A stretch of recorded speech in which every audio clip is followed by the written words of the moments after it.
Feeling కలుగుతుంది నాకు. ఆయన అశ్విను, నేను భరణి. మనతో వెంట అశ్విని తర్వాత భరణి.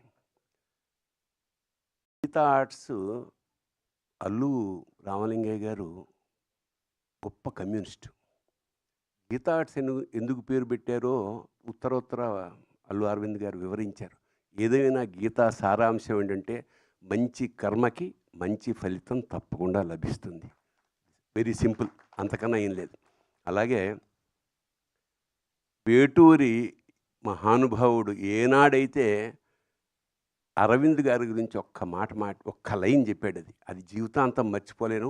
నిజంగా లక్షలు ఇవ్వచ్చు ఆ పదానికి. ఏమిటంటే అల్లు అరవింద్ని సంధి చేసి అల్లరి విందు అన్నారు. ఆయన ఎక్కడున్నా సరే మామూలు సరదాగా ఉండడానికి, అల్లరి చేయడానికి, కాకపోతే విందులాంటి అల్లరి చేయడం నిజంగా thank you so much sir.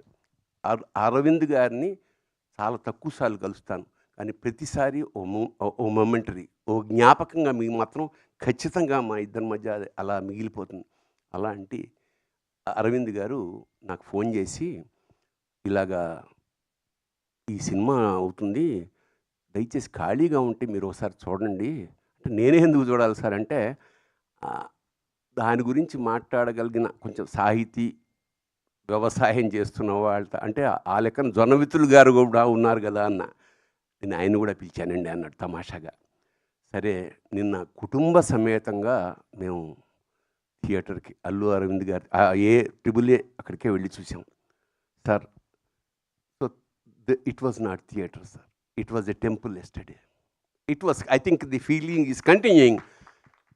ఒక కూర్చున్న 5వ నిమిషానికి మేము లోపలికి వెళ్ళిపోయాం.